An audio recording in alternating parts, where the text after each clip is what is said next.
Welcome to the Non-Standard Podcast. I'm your host, Manny Lampson. If this is your first time listening or your 50th time listening, this is what to expect on this episode.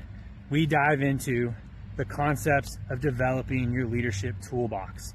Why do you need this? You need this in any situation to help manage, lead, and control, and ultimately win. How do you do that? You can't use the same form of leadership in everything you do. So every episode, we dive into my leadership philosophy. We dive into the story and the background of the person we're talking to. And we also dive into some leadership traits I have accrued throughout the years.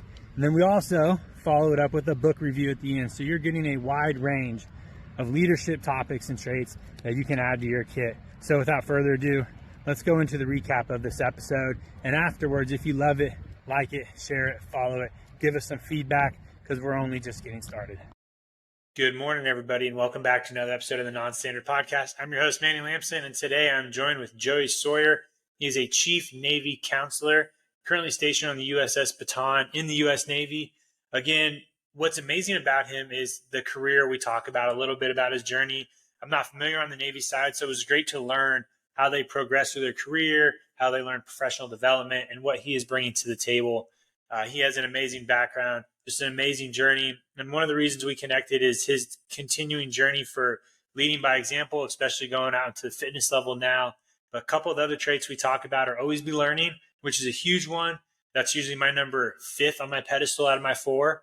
Control what you can control. And then a strong leader makes time for the details. So those are just 3 of them. But we do dive a lot into the comparison of Air Force and Navy leadership, how to become an officer, what kind of PMEs are out there, and just combining those 2 branches and seeing how they make better leaders. So I hope you enjoy the episode. And then again, I'm just here to provide you on how to become a better leader for tomorrow. All right, what is up, everybody? Welcome back to another episode of the Non-Standard Podcast. As you heard in the intro, I'm Manny, and this is my friend now, Joey, joining us. And I say it all the time in every episode. I have met everybody, most of the people, through social media. We met through TikTok, which is one of my favorite platforms right now because I think the military is just big on TikTok, right? It's a good military platform. When you have the right algorithm, right, and you're seeing the right things, it's beneficial. And that's why I tell a lot of people about social media is we hear a lot of negative, connotation about social media, especially from, I say, higher leaders in the military, where they're like, oh, I don't want you on it, blah, blah, blah. But if you use it how it's supposed to be intended, you're intentful on it, you have good stuff, it's going to help so many people. 100%. I agree with that. So I had a video kind of blow up on Instagram and one kind of take off on TikTok. And to your point, because of those videos, I've had a lot of junior sailors reaching out to me, just asking generic questions, Navy related, leadership related, and it's really opened up a different avenue to be able to connect with the junior sailors. So. Yeah, and then one of my questions later will be how we connected on TikTok with your fitness journey, because I'm a huge fan of that as well, but we'll hit that one a little bit later. But with that being said, Sure. Let's get into the 3 H's. For those listening, if you haven't listened before and you have, 3 H's are hometown, heroes, and hardships. And the reason I bring them up is so everybody listening can understand where we come from when we talk about leadership traits. Because I could spit a bunch of leadership traits out there, but if you don't know who I am or why I believe them, it's just not going to stick as much. So it's a good time for us to get to know each other, and then we'll dive into my leadership philosophy and then your career and then some leadership stuff after that. So hand it over to you, sir, your 3 H's. Yeah, so hometown, I am from Carson City, Nevada. Grew up there as a teenager, and then I was there as a young adult.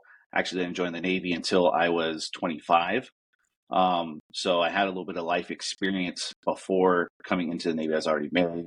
My oldest daughter was already born. She was 3. So had sort of that background going into the Navy.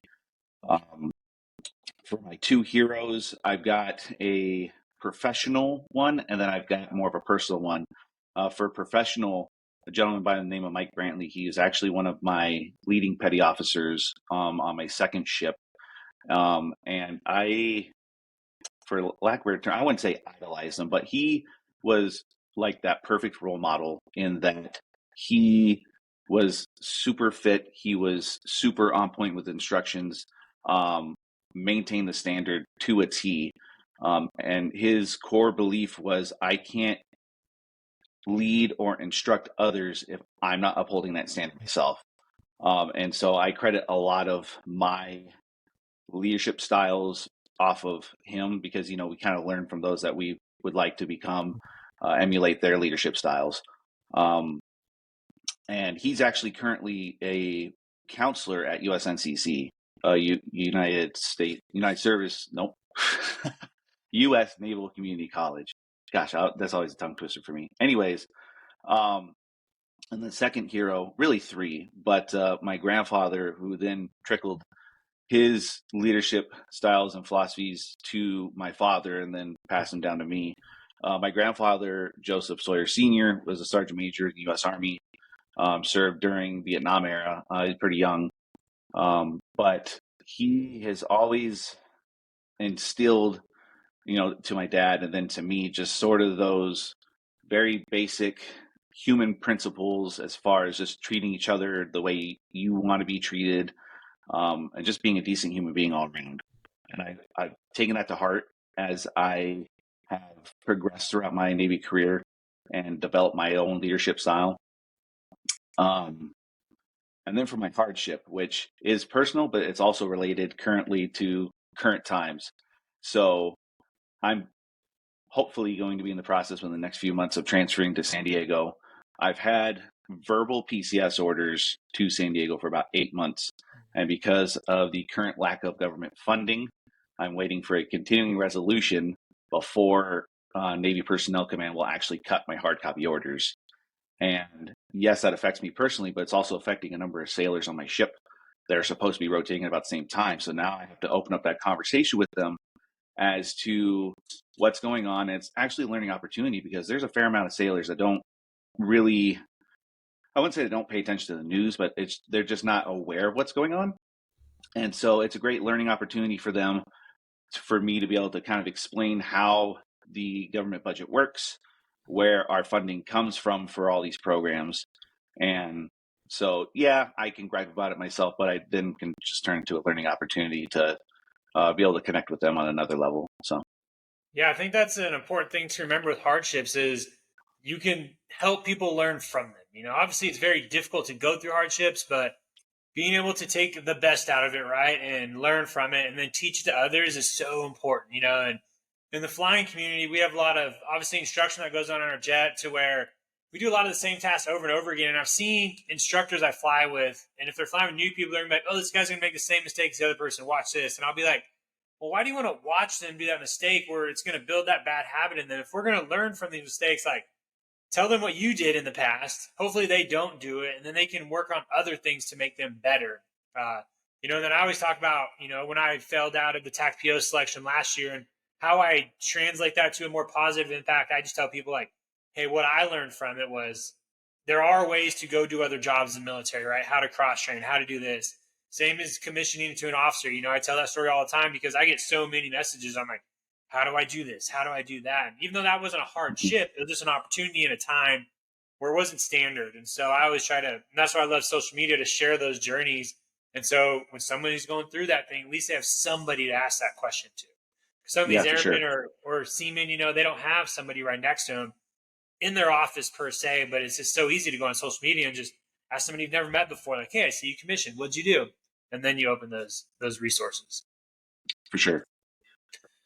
So let's walk through. I was trying to think there was anything else that he said. Hardships, heroes. Oh, I love how you talk about the people we emulate. Leadership styles is what we want in us, and I think that's important for people to realize because leadership, and I just talked about it in the last one. Leadership isn't new. We don't create these leadership traits out of thin air for our own benefit. We're usually, and most great leaders, or all leaders really, are borrowing or stealing or seeing other people do them. So I think that's really important for people to realize is when you're looking for somebody to idolize or look up to, make sure they have the same traits you want in your life and your career, not just great traits overall, but that you can apply.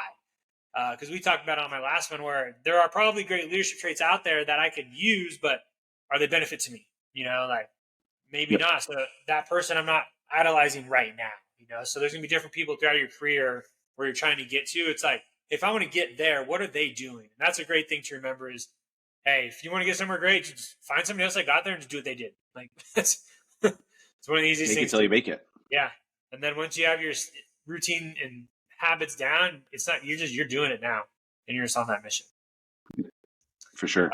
Yeah. So let's go into your career, because I love learning about the careers of other branches, other people out there. So it can just be a real quick synopsis, and I'll pull up your resume that you sent me on the side for some extra questions, but just talk us through, for those listening who may not be familiar with your path. Oh, and then obviously you enlisted a lot later. So I'm going to ask this one right away. What was that like as a junior enlistee, being married, having kids, because I was the exact opposite. I joined really young, really naive, right? Just a high school kid with like no care in the world. So how did that help and mold you as you started your career?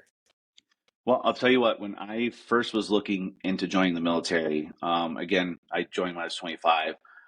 I was merely looking for a more stable job at the time. Not that I didn't have a good job, but it wasn't necessarily great paying. Didn't really have great for health benefits or anything like that to be able to take care of my family. And I knew that the military could be an avenue to take care of my family. And so originally that's kind of how I was looking at it. But then as I started to learn more about the Navy before actually joining, I realized that this could be quite an opportunity for a career. Being in boot camp itself, again, surrounded by 18, 19-year-olds, as they have zero life experience and I have all the life experience, I immediately defaulted to boot camp dad, as they nicknamed me. Yeah. But it was a little surreal as well, because so in Recruit Training Command, which is the Navy's boot camp, we have Recruit Division Commanders, or RDCs. And for someone that is a E5 or E6 or E7, they're yelling at me and giving me all these instructions, and they're the exact same age or maybe a year or two older than me. What I think was surreal for me, and I kind of had to get over that hump. Like, okay, they might be the same age, maybe a year younger, but I still have to play my part in respecting their rank because they have been here longer, and I need to learn how to operate within the Navy and not only earn their respect, but learn, the whole thing before I try to pop off. Yeah. In essence, it was unique. So Nice. I get a lot of airmen that I meet here at Dias that are older now, and I see it more common now. But 2010, that was way ahead of the curve, where you had more experience and senior people enlisting. Because yep. I don't think, let's see, 2010. Yeah, so that was 4 years after I enlisted. Yeah, you just didn't see that much back then. That growth, and as you do now. I don't know if you guys see it a lot on the Navy side now, but so I'll tell you what. Through social media, I actually have connected with 4 or 5 people that they're between the ages of 35 and 40 that are shipping off the boot camp within the next month. It's crazy. Yeah. When I was a flight commander for a shop here at Dias over some airmen, I was getting, probably once a month an airman coming in that was 25 or older, sometimes 30. Sure. And I love it, because they definitely bring that extra experience to the office. But at the same time, I'm always like, they usually have a degree, and I'm like, why are you here with a degree? Like, go become an officer. And, unfortunately in the Air Force, it's just easier to enlist than it is to find the officer recruiter and go that route. So usually they're trying to make that way to become an officer. But yeah, I just see it. I see a lot more frequently now. And like you said, it's just that stable paycheck, which the military provides. So, so walk us through your life.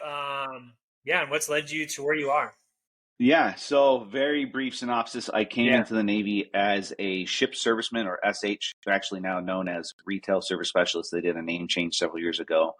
And the ship serviceman or retail service specialist rating, they're responsible on board a ship for maintaining the ship store, vending machines, laundry, and haircuts.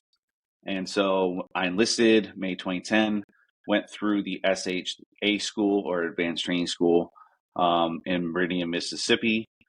Did that for about a month, and then transferred to my first ship. I've got quite an extensive list of ships, which is unique.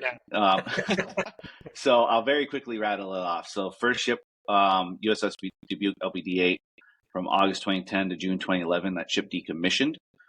So I then transferred to USS Peleliu LHA-5 to finish my first sea rotation from June of 2011 to March 2015. That ship coincidentally decommissioned the same time I was rotating to shore duty, which I did my one shore duty, which is Naval Auxiliary Landing Field San Clemente Island, a unique little island. That's a whole other story on its own, from March 2015 to March 2018, where I started doing career counselor work, because now I am a command career counselor by trade.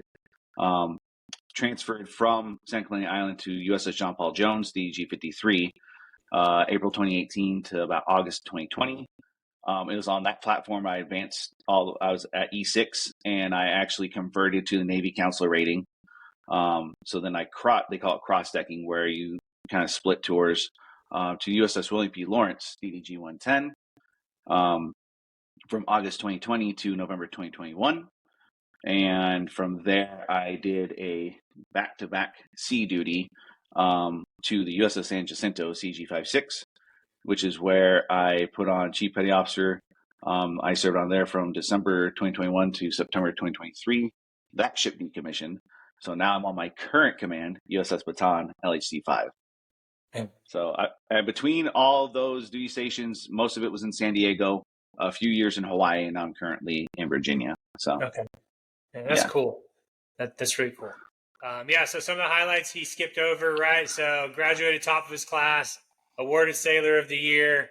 He has his bachelor's and MBA. So I always ask, did you ever think about commissioning at that time when you had your bachelor's? And what is the Navy process to do that? Because I don't know how that is, if you have a similar process. But for those listening who may not know or are curious, what's that? What would that be like? So I actually, when I joined the Navy, it sounds like it's similar to what it is in the Air Force. It's a lot easier to find enlisted recruiters and officer recruiters, especially in rural areas. And so I just initially enlisted to get in. I do still have the thought of going a specific officer program. But if you already have your bachelor's degree, typically you would go through Officer Candidate School, or OCS. Yep. It's kind of like a boot camp for officers, because they integrate the enlisted that have their bachelor's degree along with civilians. And it's a 12-week instruction at Newport, Rhode Island, at the Officer Training Command there. And then depending on your specific designator, you would receive further training and move on from there. And that's if you already have your degree. If you don't have your degree, there's a number of programs like ROTC routes, like you did, sir. Yeah. The Naval Academy, things like that. So for your OCS, do you guys put in a package to be submitted? And because I know and we have very similar one in Air Force, OTS, OCS, they have submit a package, and there's a couple boards throughout the year. Is it pretty competitive on your side as well, or?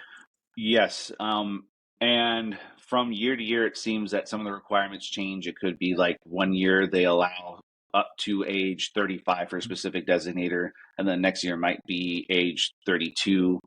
But they are very competitive overall, regardless of designator and what time of year you're applying. It's very competitive programs. Okay, no, it sounds very similar to the Air Force. Yeah.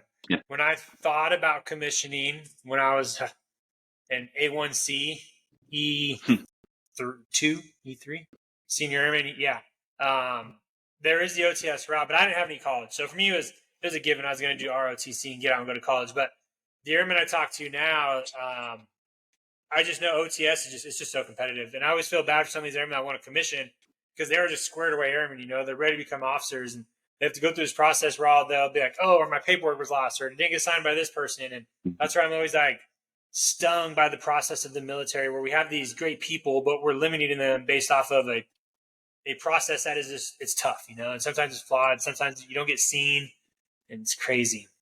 So when I was stationed on San Clemente Island, I thought I wanted to be a supply corps officer, because I have that MBA and it would translate directly to that. And I actually, despite the fact that I had that MBA and I was working on a second master's degree, my age waiver was denied, because at the time it was max age 32 up to age 35 with a waiver. But my age waiver was denied for one reason or another, and it kind of just stifled me at that point. I kind of pushed it off to the side and focused more on the enlisted path. So okay, nice. But I will mention, obviously you're on the Bataan, and for those listening, the Bataan Death March has a huge part in my heart. I've done it once already. It's usually on my bucket list every year. It's just a great story. The history behind it is phenomenal. I always talk about it a lot because Dyess Air Force Base named after Edward Dyess, who was in the baton, and so it's always deep for us when I can take airmen from Dyess and go and ruck in it and suffer through that silence. And so I think it's a cool little connection how you're on it. And I think it's actually was it last week? It's actually coming up. It's always in March, the Baton Death March. But so this year we're doing it. It's, I want to say, the first week of April. Actually, no, it's first weekend in April. That's when we're doing it this year. Okay. Sure. Let's talk about how you developed your leadership style. What does the Navy provide for leadership, PME, and stuff like that? The Air Force has some routes, but I'm always curious on how do you learn about leadership? Was it more of just throughout your career you developed these traits, or did someone, or are there courses or classes you can go to? Sure. So when I first came in the Navy, there was absolutely nothing for junior enlisted, unfortunately. They had a program that they called Petty Officer Indoctrination, which was more or less a joke. If you were to be promoted, they would sit you in front of a PowerPoint for 2 hours, give you a certificate, and said, there's some leadership for you. Now go figure it out. Since then, the Navy has completely overhauled it, and it's actually a really great program. I'm a designated facilitator for our E6 and junior courses for enlisted leadership development within the Navy. And they break it down by pay grade. So for my E3 and E4 sailors, we have fundamental leadership development. E5 is intermediate leadership development. E6 is advanced leadership development. E7 go through a chief petty officer leadership development. And then for E8 and E9, we've got the senior enlisted academy, which I'm pretty sure all branches have a form of senior enlisted academy as well. Yep. And it is, so for the E7 and junior ones, it's anywhere between like 3 actual days to a week, depending on which course it is. And it is not death by PowerPoint at all. It's actually meant to be facilitation. It involves open discussion. It kind of forces people to get out of their shell, to think about some of the leadership concepts that you start to learn and develop. And then obviously, as you progress throughout pay grades, the topics get a bit more involved with the discussion, with the thought process. And not only did I enjoy going through them, because they introduced them when I was at E6, about that time frame. And so not only have I enjoyed going through them, but I really enjoy being able to facilitate the courses as well. And when I'm teaching a concept and I kind of see that light turn on in their eyes, like, oh, I never thought about it like that. It's rewarding, to say the least. Cool. I like that. Yeah, the Air Force on the enlisted side, we call it ALS, Airman Leadership School. It's when senior airmen will put on staff. It's more of a supervisor course, nothing too crazy. Then they have NCOA, so NCOA Academy, and then Senior NCOA, so Senior NCOA Academy. Those are the two big ones there. Officer side, we have SOS, Squadron Officer School. Not really a leadership course, more networking, see what else goes on in the military. And then you have ACSC, Air College Staff School or something like that, but that's more of a degree, not as much leadership. So not as much leadership as I would love to see the Air Force do, but I think there is a shift towards it a lot. There are a lot of squadron directives put on out there. Like at our base, we have opportunities for, we call frontline leadership courses and stuff like that. And so there are courses starting, which is great to see. But that's sort of what the Air Force leans towards. And, the Air Force is a different beast when I talk to people, because the Air Force is very big on teaching you how to do a job per se. So you're following TOs, you're doing steps. You're not necessarily leading as much as, I say the Army and the Marines, right? We're there from a low level, working with a small team in that leadership level, building those skills until they go like to battalion and all that. The Air Force, and I don't know if the Navy's like this, but it's very much just like a job, like, hey, do this task. Then you're more of a supervisor of other people doing a task, and you lose those leadership traits that can help you later on.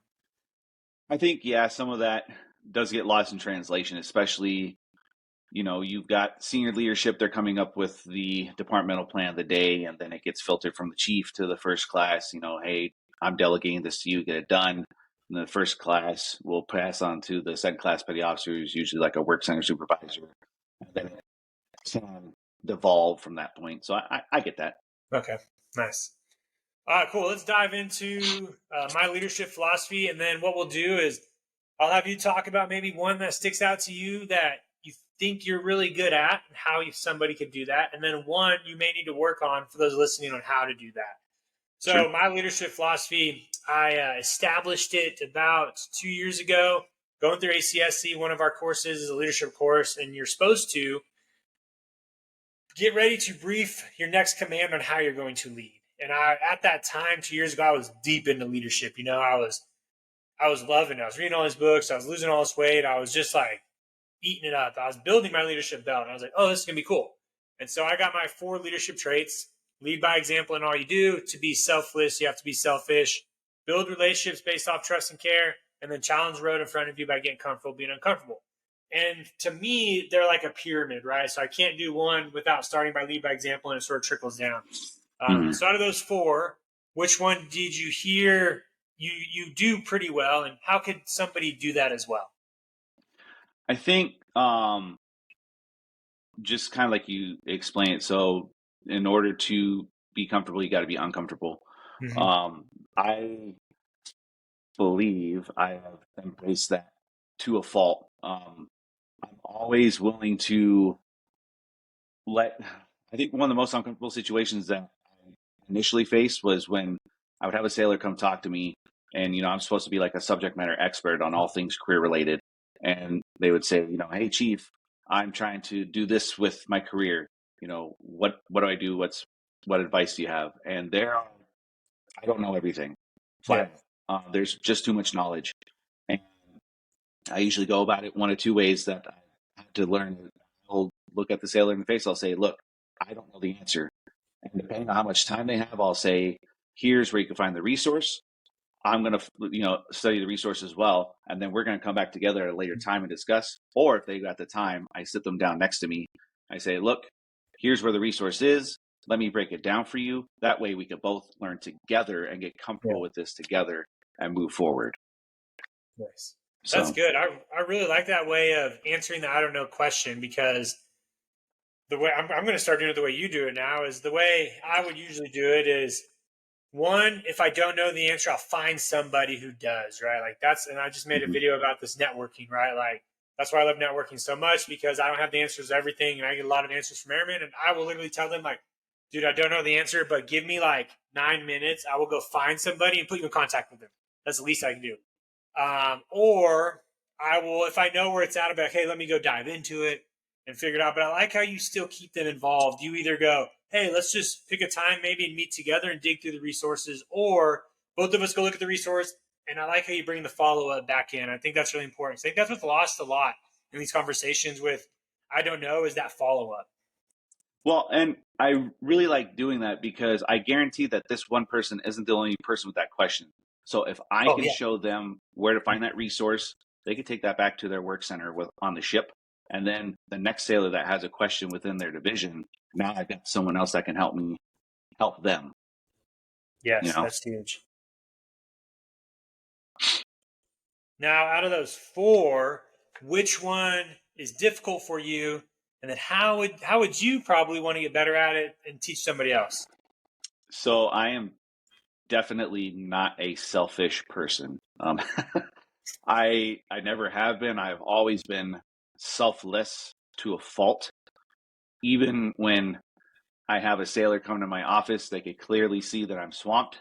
And they say, hey, Chief, are you busy? And I still say, nope, come on in.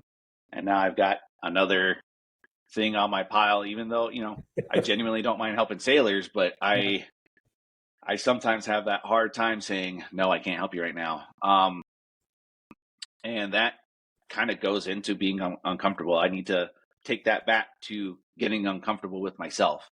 Um, and it's been a growing process, especially as I've been a more senior leader. Mm-hmm.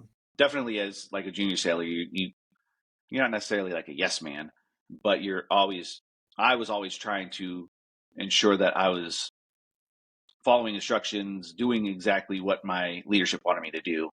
Um, and so I kind of twisted that into I want to make sure that I'm able to do all I can for junior sailors. And I think in my mind, I kind of warped that into, well, I'm always working for them and I can't take any time for myself, if that makes sense. It does, yeah.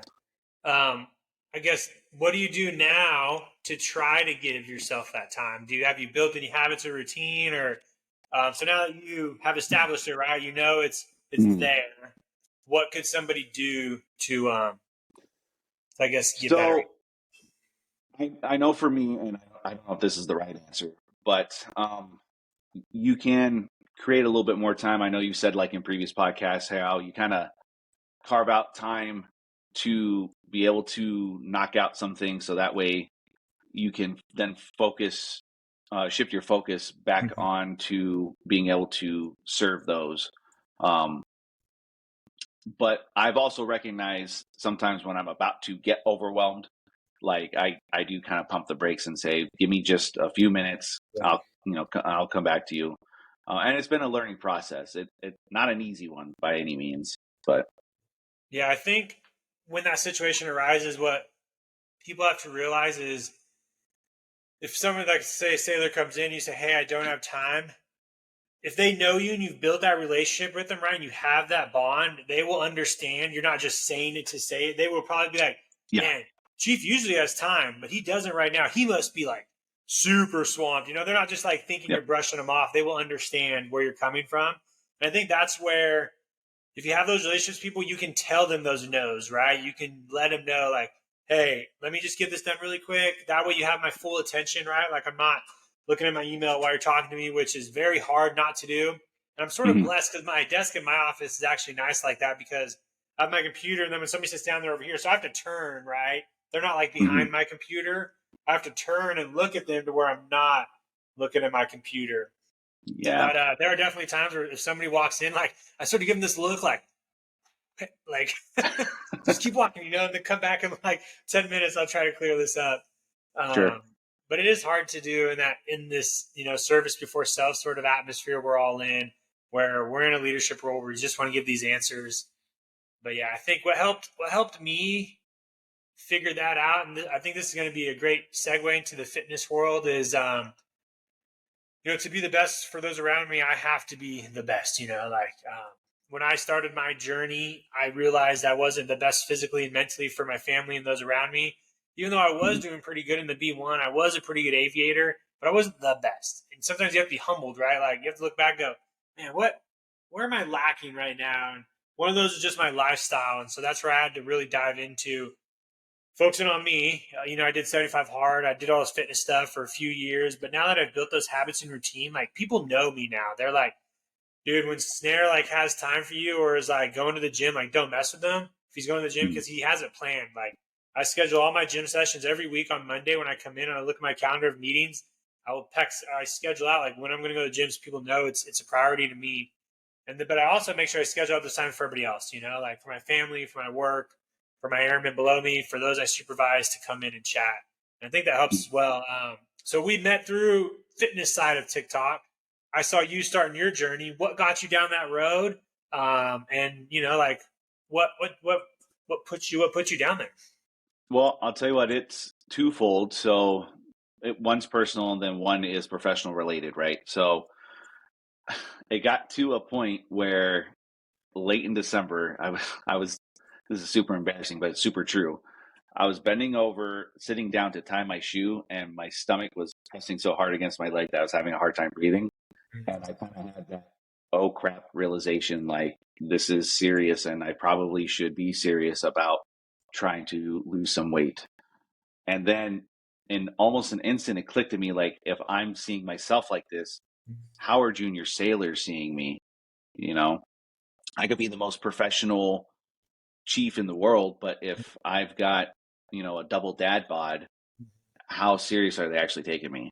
Yeah. And I kind of almost immediately made that mind shift, started kind of figuring out a roadmap because I've done fitness before. I know how to do it, but Yeah. I knew that if I rushed into it, that I was just going to drop off. And so I took a good week and a half to just research how I wanted to go about it, um, how exactly I wanted to modify my diet, and on January 6th, I started executing. Um, so far, 33 pounds down since then. I can notice I'm getting stronger, with a lot of my HIIT sessions that I'm doing as well. And one day, in my planning and my goal setting, I want to do things like run a half marathon and then eventually a marathon, and maybe not anything as crazy as you do with like Ironmans or anything like that. But I definitely want to continue this trend to be more active and to be that example to junior sailors that are having that hard time with mentally getting over that hump. Yeah. So, how has that worked with your family, as you start a fitness journey? Because that is very selfish, right? Like, I remember when I started, my wife was like, "Oh, you got to exercise again, or you're going to the gym," like. But how is that related? How is that translated to them? Your family? What have they seen? What's that like? Yeah. So going back to the selfless, I actually, kind of like you, I wake up super early in order to walk and then work out. But also, my wife has wanted to get back on a fitness/health journey herself. And me starting kind of has helped push her to start as well. So we've seen that positive benefit. But my wife and my kids have noticed, like, hey, you're looking better. Yeah. You seem to be more active, and it's been this overall positive. Nice. So, yeah. Have your kids started to want to join you or anything? How old are your kids? Like, what's that like? How's that transition with the exercise going? Or yeah, so actually, my oldest is 18, and then I've got okay. 12 and 8, all girls. Thank goodness for me.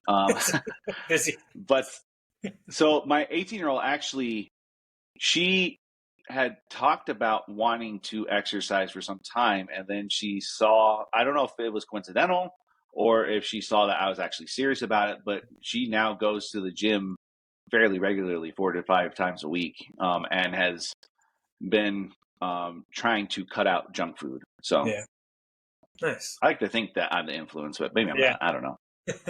Yeah, it was the same with me. My parents, when I started my journey, when I first started, they're like, "Oh, Manny, you don't need you lose weight. You're beautiful the way you are." Right? Their parents are Mm-hmm. they always gonna say that.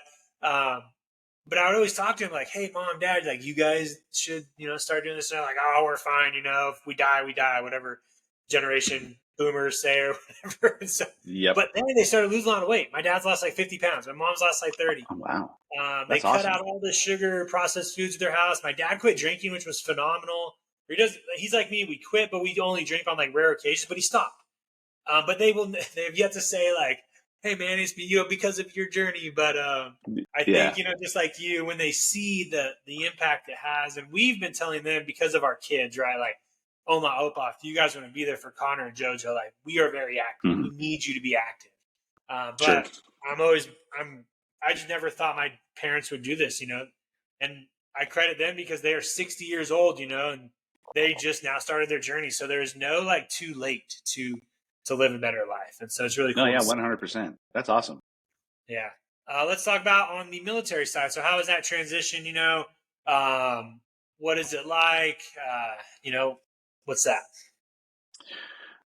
So I, again, utilizing TikTok and Instagram, I've been able to reach a good amount of sailors. And, a lot of the questions I'm getting now is, hey, Chief, what are you using to track your calories and your macros?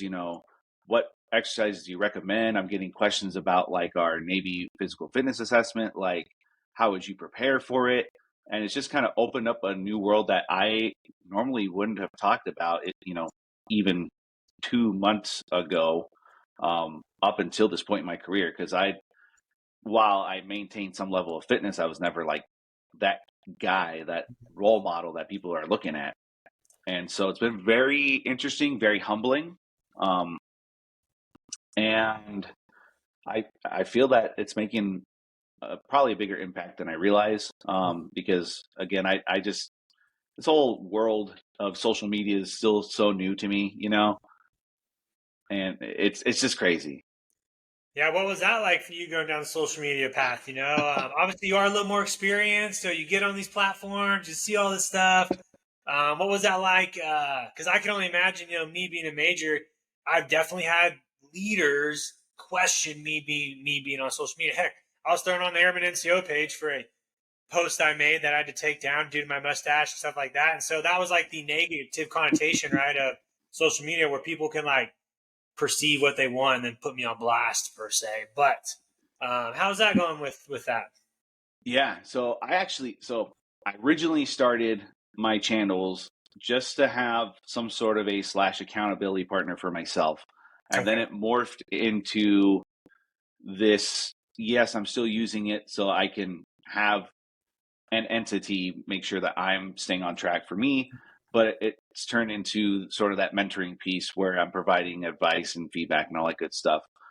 But definitely, I haven't, from at least from my leadership, haven't received any sort of negative feedback about any of the postings.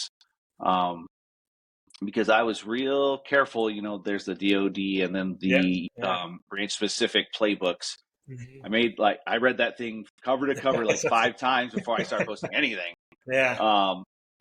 But it's been really interesting because, like you say, there's that opportunity for you to just get a lot of not nice comments thrown at you, which coincidentally enough, TikTok, I got nothing but love.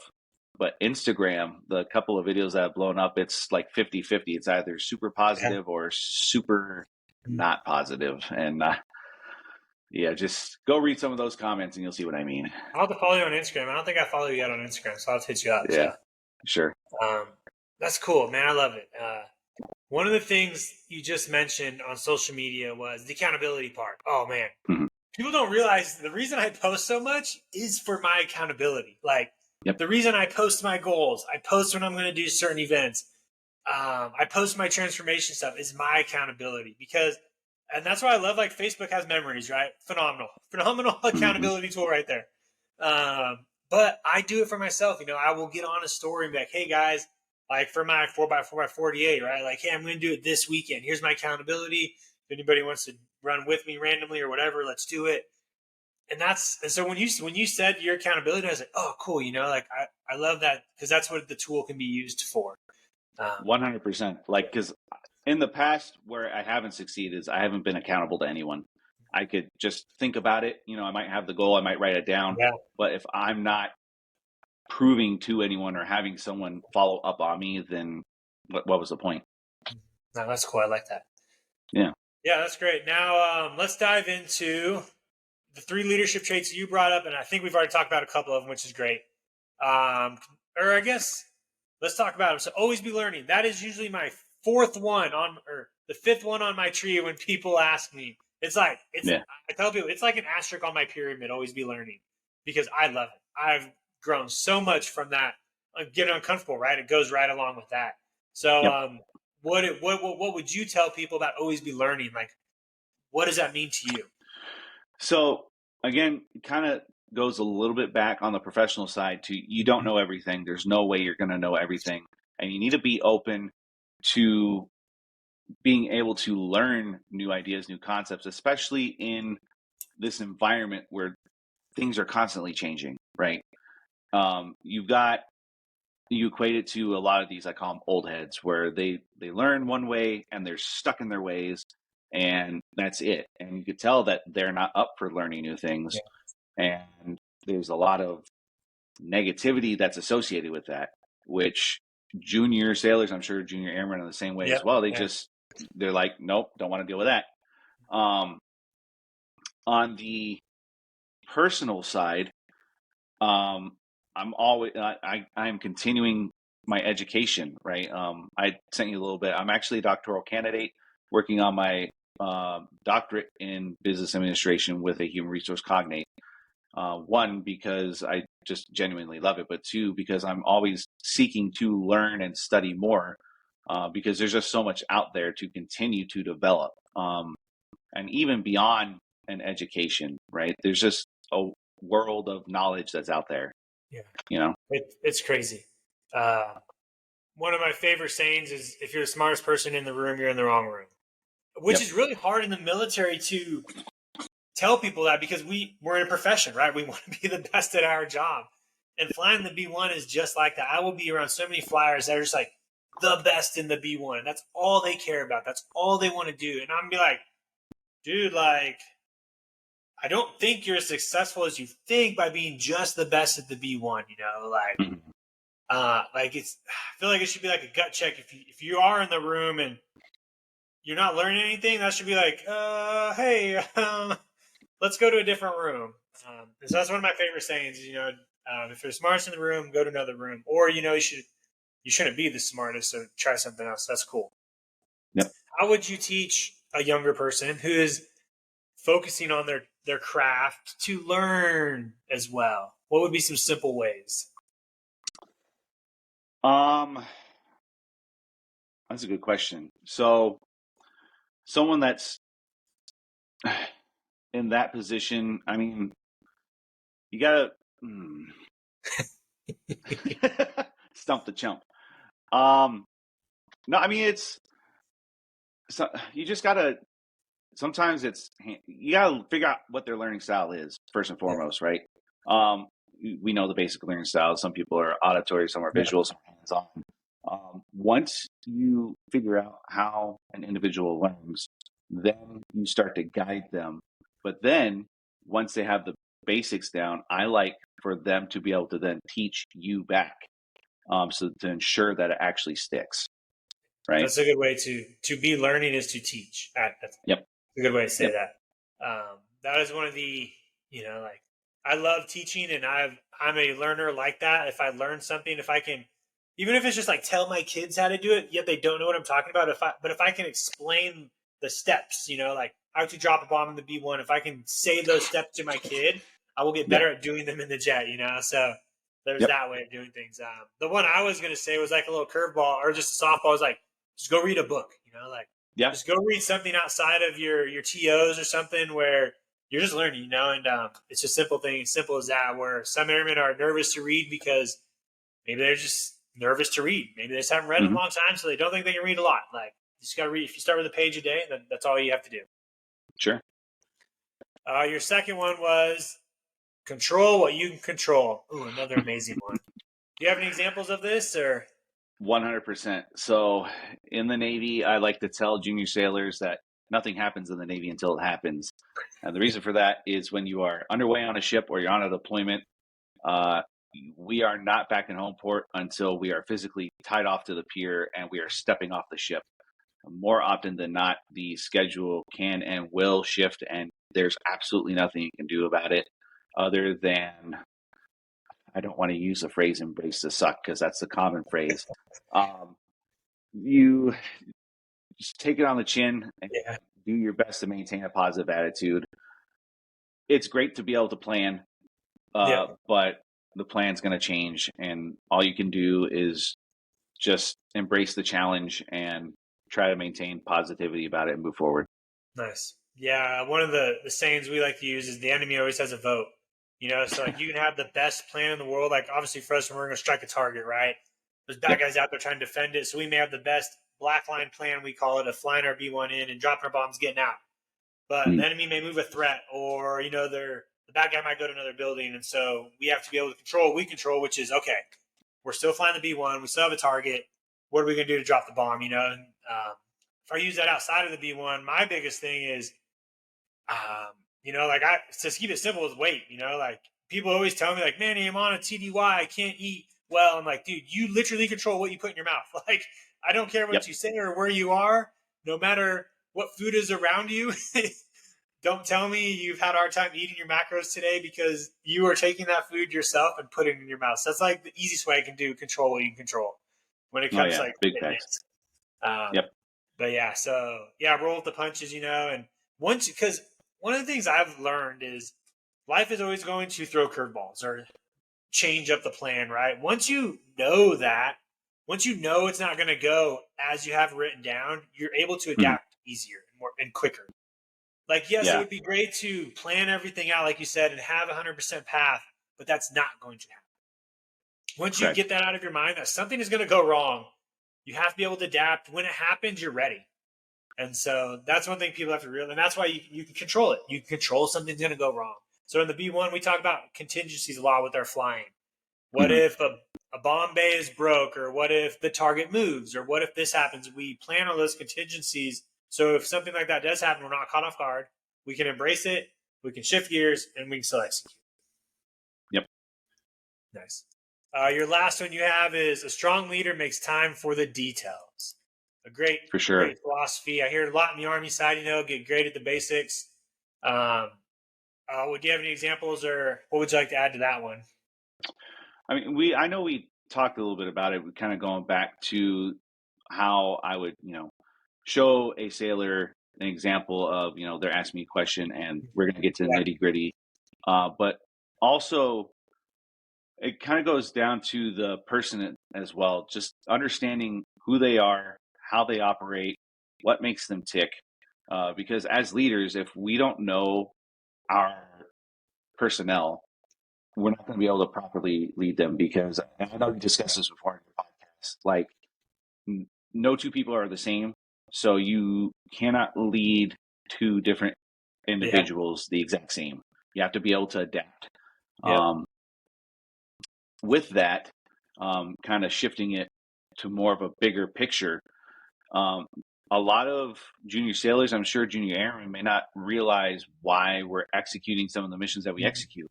So kind of getting, not necessarily like to the minute details, but getting to some of the nitty gritty to understanding exactly why it is that we're doing something instead of just do this because I told you, really gets a lot of buy-in from juniors when we're trying to complete the mission. Yeah. And that is I have been on both ends of that when I was a younger officer and younger enlisted of like, why am I doing this? Yes, my base commander has his priorities, but why do I care? Yep. Why do I care about my squadron's commander's priorities? Is that going to help me do the job? Now that I'm on the other end of it, right, we call it ADO, Assistant Director of Operations, FGO on the officer side, I need to know why both sides doing it, right? I need to know why the commander is giving us those priorities so I can push it down. But I also need to know what the bottom is hearing from those priorities and how they're going to accomplish it. Yep. That is a big one, and I think that it's hard. It's very hard to do that. It's like you said, it's hard to take the big picture of the base commander or the ship commander. I don't know how it is on your side, and break it down to that minute detail of that one E2 or E3 down there. That's like turning a wrench, right? Yep. And the only thing that comes to mind when you think of Navy is turn the ship around, right? I'm pretty sure you guys have that book. I don't know if it's like everywhere on every boat, but a very, that book explains the why in it a little bit, and that's one of my favorite books when it comes to leadership. Yep. Sure. So let's dive into the books. What book do you bring to the table for everybody? So I'm going to preface this by saying, because I'm working on my doctorate, I don't do too much reading for pleasure these days. But Leaders Eat Last by Simon Sinek is probably one of the, not the top that I've ever read. And for those that don't know what that book entails, some of the core ideas is that leadership isn't about power or rank. It's about serving others. It's about maintaining that servant leadership style. And it actually was inspired by Marine Corps tradition where officers actually ate last in a showing to ensure that their troops were taken care of first, right? There's a number of themes within the book. So like they talk about the circle of safety. Great leaders create environments where people feel safe, valued, they're protected from external threats. Yeah. And then I'm sure I can think of another one. People versus profits. So like strong organizations, they'll prioritize their people over short-term financial gains, where, we don't necessarily think in finances within the military, but you can still kind of equate that to, you need to be able to take care of your people in the short term to ensure that we can maintain the long-term mission. Yep. So, one of my favorite books, Legacy, there's a line that says, better people make better All Blacks, which is the rugby team. So and that's why I love the saying, the strength of the wolf is the pack, all these little things like that. Because if your people are great, the organization overall is going to be great. You can have the best processes or, like you said, profit margins or whatever, but the people just aren't bought in based off the why, like we talked about. They don't have the trust. You won't get the best output. There are definitely probably places out there and squadrons that are getting good output based off of the profits, but once you really focus in on those people, and one of the things I've seen and I've heard a lot with some leaders is it's hard to get to know everybody, right? Like, oh, I don't have all the time Hmm. to build all these relationships, and I'm like, you know, and that's the thing I tell a lot of people. It doesn't have to take a lot of time at once. It could be a 5 minute conversation or 2 minute conversation throughout a year, and you'll get to know somebody's life. It can be a very quick, just like, hey, sir, like, where are you from? Do you have any kids? What's your hometown? Like, I had on one of my podcasts when I had General Plensky on, like, he asked me during that podcast all these questions about me. And he's like, had any of your supervisors done it before? And I was like, no. He's like, I got to know you right there, right? In like 39 seconds. And I was like, yep. And even though maybe he's asking all those questions, but the next time he sees me, it can be as simple as like, he may remember one of those things, like, how's your dog? If that's what I told him. And that's going to go a long way. Yeah, for sure. But yeah. So the book I brought, it's The Coaching Habit: Say Less, Ask More, and Change the Way You Lead Forever.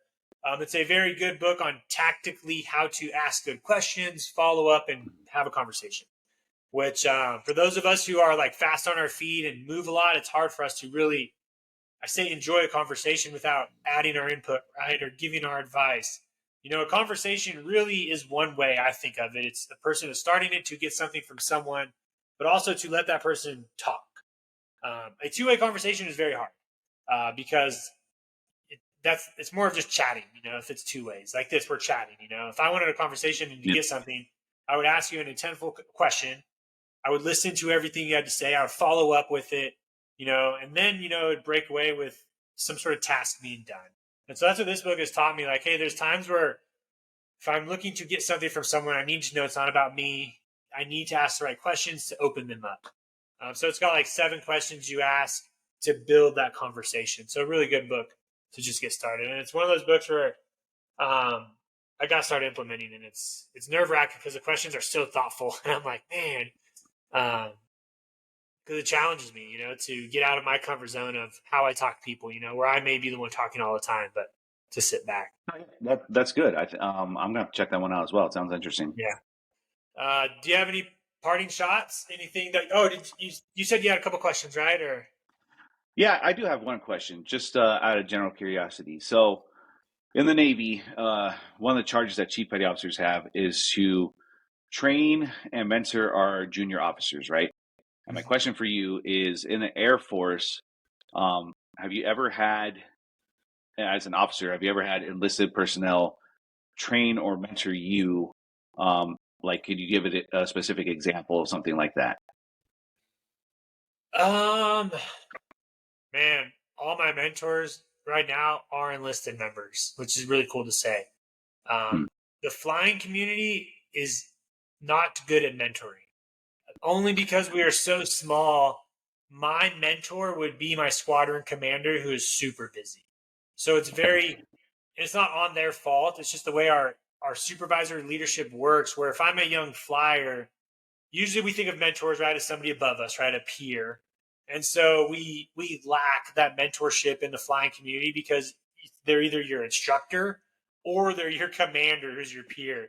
And that commander is leading a squadron, so we may not have the time to, per se, mentor someone one-on-one. So I find a lot of my mentors in the people right now that I work out with all the time and help me develop as a person. And I have an Army recruiter, Columba, who was on my first podcast.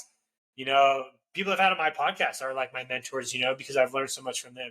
But if I were to take a specific example of an enlisted person mentoring me, man, I see it every day. When I just say hi to people. And that's why, one of the biggest insults I've had as an officer was one of my commanders once told me, you were a staff sergeant stuck in a captain's body. And that it stung me because I thought it was an insult. Then I told it to somebody else and they're like, why is that an insult? And I was like, like the enlisted is so deep in my core. And I love being around the enlisted airmen because I don't know, they're hacking the mish, right? They're teaching me every day of what's going on the base. And so I guess I don't have per se like an example of an enlisted person mentoring me because I just get it all the time. Um, Sure. I believe wholeheartedly mentorship now is up, down, side to side, right? Like we talk a lot. You'll hear a lot about like lateral leadership, up and down Yep. leadership. I guess I want to teach people to get rid of that perception that mentorship only comes from above when it doesn't have to. And that's how I was stuck for a long time. I was very stuck in mentorship can only come from somebody above you. And so when I didn't get it, I was mad. I was like, come on, like, where are my mentors? They're not mentoring me. When in reality, I could have looked all around, and Yeah, for found sure. mentorship. But that's what I do now. So, like tomorrow morning, I have my Death Cave workout with some airmen that are going to come over, and I'm pretty sure I'm going to learn from them. I'm going to learn how they do Awesome. their job. I'm going to learn what motivates them. Like on all my rucks I do every Saturday, I'm being mentored by these guys. They don't know it, like they may just be opening up to me, but like I'm learning all the time. So, and that's what I challenge a Awesome. lot of officers to do is to get to know airmen, build those relationships with them because, like, and I don't know if it's like that on the Navy side, fraternization is a word that's thrown around a lot when officers try to build relationships, right, with enlisted people. So I try to break that mold of, hey guys, you can be an officer and still be friends with the airmen and my airmen know based on the relationship we have when we're in uniform, they respect me. It's not like when I'm in the gym, they're like, "Hey, Manny, let's go work out. Like, let's do this." But if they see me on base, they don't do that, right? Like around other officers, they understand the respect. They salute. We do that, and that's based off of trust. Um, Oh no, the stigma is totally there. Like between officer and enlisted, and even senior enlisted versus junior yeah, enlisted, yeah, like it is definitely a thing. Hardly, if ever, will you see any of those groups intermingle outside, unless it's like a semi formal or a formal command yeah, function. So yeah. And I've loved it. I've seen nothing but great things from it. Like I have nobody that's reporting me for fraternization, right? Or like yeah, I don't know, accusing me of sexual assault or like that when I have females that come work out of my gym or whatever. Like yeah. they I have an airman and her husband that come all the time, but they are crushing it. They just want to get better. They have nowhere else to go. They don't have that, and so I provide Mhm. that for them. And it's just shown me that we can build those bridges. We can connect them. We can work out together. We can have fun. We can go out. And yeah, so I hope that answers your question. Yeah, it does. I appreciate it. Yeah. But with that being said, we're right at our hour, which is perfect. Um, I will follow up with you after. For everybody listening, I will get the show notes in here. I will put our books in. I'll put the contact info. So if you guys want to reach out to him, to Joey, you can. And then, yeah, other than that, sir, thank you on this Tuesday evening. Yeah, thank you. Appreciate the you having me on. It's been really fun.